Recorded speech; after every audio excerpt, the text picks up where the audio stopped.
Delhi CM Arvind Kejriwal కు వరుస షాక్లు తగులుతున్నాయి. కేజ్రీవాల్ జ్యుడిషియల్ కస్టడీ పొడిగించింది రౌస్ అవెన్యూ కోర్టు. ఏప్రిల్ 23 వరకు పొడిగిస్తూ నిర్ణయం తీసుకుంది. ఇవాల్టితో కస్టడీ ముగియగా కేజ్రీవాల్ ని కోర్టులో హాజరుపరిచింది ఈడీ.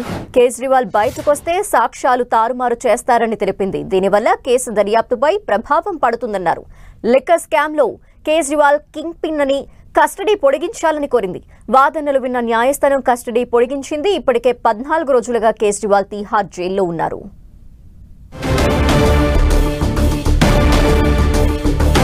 మరిన్ని డీటెయిల్స్ మా ప్రతినిధి గోపి అందిస్తారు. Gopi, Delhi liquor policy money laundering కేసులో కేజ్రీవాల్ జ్యుడిషియల్ కస్టడీని రౌస్ అవెన్యూ కోర్టు పొడిగించడం జరిగింది. ఏప్రిల్ 23 వరకు కూడా మరో 14 రోజుల పాటు కస్టడీని రౌస్ అవెన్యూ కోర్టు పొడిగించడం జరిగింది. జ్యుడిషియల్ కస్టడీ పొడిగించాలని చెప్పి ఇటు కోర్టుని ఎన్ఫోర్స్మెంట్ డైరెక్టరేట్ కోరడం జరిగింది. కేజ్రీవాల్ బయటకు వస్తే సాక్షులను ఆధారాలను ప్రభావితం చేస్తారు, తారుమారు చేస్తారు అని చెప్పి ఇటు కోర్టుకు తెలియపరచడం జరిగింది. ఇందులో భాగంగానే ఈడీ అభ్యర్థన మేరకు Rouse Avenue court Kejriwal judicial కస్టడీని పొడిగించడం జరిగింది. లిక్కర్ పాలసీ మనీ లాండరింగ్ కేసులో కేజ్రీవాల్ కింగ్ పిన్, అలాగే ఆమ్ ఆద్మీ పార్టీ జాతీయ కన్వీనర్ గా వ్యవహారాలు నడిపారు. సౌత్ గ్రూప్ నుంచి 100 కోట్ల ముడుపులు తీసుకుని వ్యాపారులకు అనుకూలంగా పాలసీలో మార్పులు చేశారని చెప్పి ఈడీ ఆరోపిస్తోంది. ఇప్పటికే ఏప్రిల్ 1 నుంచి 14 రోజుల పాటు తీహార్ జైల్లో కేజ్రీవాల్ ఉన్నారు. సో ఇప్పుడు మరోసారి కేజ్రీవాల్ జ్యుడిషియల్ కస్టడీని పొడిగించడం జరిగింది.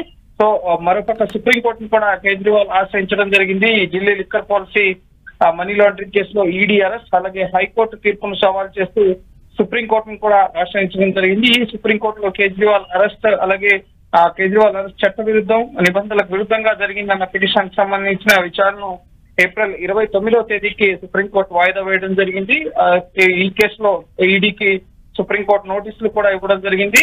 సో ఈ కేసుకు సంబంధించి ముఖ్యంగా ఈ మనీ లాండరింగ్ కేసు వల్ల ఎన్నికల ప్రచారంలో పాల్గొనలేకపోతున్నారు అని చెప్పి కోర్టు దృష్టికి అభిషేక్ మను సింఘ్వి తీసుకెళ్లడం జరిగింది. అయితే ఈ కేసులో ఏం జరిగిందో తమకు తెలుసు. ప్రస్తుతం ఇప్పటికైతే ఈడీకి నోటీసులు ఇస్తున్నామంటూ ఇటు కేజ్రీవాల్ తరఫున వాదనలు వినేందుకు జస్టిస్ సంజీవ్ ఖన్నా, అలాగే దీపంకర్ దత్తా ధర్మాసనం నిరాకరించడం జరిగింది. సో సుప్రీంకోర్టులో కూడా కేజ్రీవాల్ అరెస్ట్ కు సంబంధించిన పిటిషన్ ఏప్రిల్ 29వ తేదీన విచారణ జరగబోతుంది. అలాగే అప్పటి వరకు ట్రయల్ కోర్టు మాత్రం కేజ్రీవాల్ కు సంబంధించిన జ్యుడిషియల్ కస్టడీని ఎక్స్టెండ్ చేయడం జరిగింది.